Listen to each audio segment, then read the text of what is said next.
तो मुझे शर्म आती, ज्योतिता आती है, शर्म आती है, घिन आती है तेरे ऊपर। और तेरी बुआ वो वसुंधरा जो राजस्थान की मुख्यमंत्री थी, उस झालरा पाटन क्षेत्र की तेरे को घटना सुनाता हूँ, डूब मरो तुम लोग। 50 रुपए में आज भी स्मैक की पुड़िया मिलती है माँ, जिसे पी के 6 घंटे स्वर्ग लोक सा आनंद। 50 रुपए में हर बार नई लड़की से शारीरिक संसर्ग।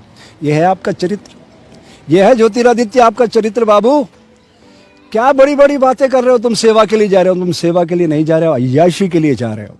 और ये दोनों मैनेजरों ने, नरेंद्र बाबू ने और अमित शाह ने, देश को कहां पहुंचा दिया है। देश के सामान्य व्यक्ति के जीवन के बुनियादी हक, बिजली, सड़क, पानी, चिकित्सा, शिक्षा से महरूम है लोग। उद्योग धंधे चौपट हो रहे हैं, सब कुछ तहस नहस हो रहा, जीडीपी जा रही है। तो मंदिर, मस्जिद, गिरजा, गुरुद्वारे के नाम पे देश को बांट रहे हो, साजिश कर रहे हो आप। कब तक लेके जाओगे देश को इस तरीके से? जरा सोचिए, दिमाग का इस्तेमाल करना सिखाइए लोगों को। एक दूसरे के सहयोगी बनेंगे तो राष्ट्र का उत्थान होगा, तो राष्ट्र का निर्माण होगा। ज्योतिरादित्य, एक बात सुन लेना बेटा, तेरे पिताजी के साथ काम कर चुका हूं मैं। व्यक्ति से बड़ी संस्था, संस्था से बड़ा राष्ट्र, और राष्ट्र से बड़ी मानवता है। जिस मानवता को तुम तार तार कर रहे हो, एक दिन पछताओगे इस बात के लिए। यहाँ है ना, बस एक बेल्ट लगा के घूमोगे आप। ये दोनों बाबू नरेंद्र और अमित जो बोलेंगे, दिन में रात बताएंगे, तो तुम्हें सैल्यूट मार के रात ही कहना पड़ेगा। इसलिए तुम तो रियासत के प्रतिनिधि हुआ करते थे, समाज की सेवा के लिए तुम आए थे। तुम तो लोकसभा चुनाव नहीं निकाल सके, इतनी बड़ी बड़ी बातें कर रहे हो। तुम्हारा चरित्र तो तुम्हारे लोगों ने दिखा दिया ना, तुम कहाँ खड़े हो। अपनी शक्ति को पहचानो और ठीक से आत्मसात करो उसको, और जहां आपकी औकात है वहां खड़े रहो। आप लोग फ्रीलांसर मीडिया हो, यूं समझ लो आप। वो गोदी मीडिया की बात नहीं करता, वो नहीं दिखा सकते क्योंकि उनकी प्राणवायु को काट दिया गया है। वो प्राणवायु तभी चलेगी जब उनका नैरेटिव वही चलाएंगे जो वो चाहते हैं। मैं फ्रीलांसर मीडिया के माध्यम से देश के आम आदमी से पूछना चाहता हूं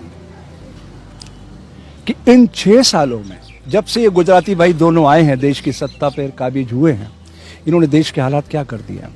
आप बताइए। देश को तोड़ने की साजिश कर रहे हैं, ये नैरेटिव पूरा बदलना चाहते हैं। क्यों? आपके मन में ये प्रश्न उभरना चाहिए। रोजगार के अवसर किधर हैं? उद्योग धंधे खत्म, नोटबंदी आई, जीएसटी आई, ट्रिपल आया, 370 आया, अब घर वापसी आएगा, राम मंदिर आएगा। लाखों मंदिर मैं आपको दिखा सकता हूं जहां दीपक भी नहीं जलते हैं। उन मंदिरों को अच्छा बनाओ ना। अरे इन मंदिरों की जगह बढ़िया स्कूल खोलो, कॉलेज खोलो, मेडिकल कॉलेज खोलो, इंजीनियरिंग कॉलेज खोलो, रिसर्च की विंग खोलो, तो भारत के बच्चे दुनिया के मस्तक पे भारत का नाम सुशोभित करेंगे। इससे कुछ नहीं होने वाला है। इस मंदिर, मस्जिद, गिरजा, गुरुद्वारे में आज तक वो मिला है किसी को? वो पंचमहाभूत को चलाने वाला, इस सृष्टि को चलाने वाला कौन है, आज तक कोई जान सका? सोचिए आप कहाँ ले जा रहे हो देश को आप। दुनिया ड्रोन पे उड़ रही है, बच्चे अपनी बॉडी पे वो ड्रोन का सिस्टम लगा के हवा में उड़ रहे हैं, और हम क्या कर रहे हैं? मैं हिंदू, मैं मुस्लिम, मैं सिख, मैं ईसाई। अरे इंसान बनो यार, दुनिया को इंसानियत की जरूरत है। कौन आपके यहाँ पैसा लगाएगा? मुझे एक चीज बताइए, आप दोनों, मोटा भाई और नरेंद्र भाई, दोनों गुजरात से आते हो ना, गुजरात बिजनेस कैपिटल है आप कहते हो, मैं तो नहीं मानता। सबसे ज्यादा एनपीए गुजरात से आते हैं। और ये भी मैंने अपनी जिंदगी में 63 साल की उम्र में पहली बार देखा कि गुजरात के दोनों आदमी, प्रधानमंत्री और गृह मंत्री, सत्ता का विकेंद्रीकरण की बात करते हो आप तो सत्ता को काबिज करके बैठ गए हो। है कौन बैलेंस करेगा उसको? ये पंचमहाभूत देख रहे हो, अलग अलग है लेकिन एकाकार हो जाते हैं। तो इस पवित्रता को धारण करते हैं ना, तो भारत दुनिया के मस्तक पे सुशोभित हो सकता था। और 6 साल बहुत लंबी आयु होती है, 1-2 दिन नहीं मिले हैं आपको। 6 साल आपके बीत चुके, क्या दिया आपने देश को सिवाय बर्बादी के?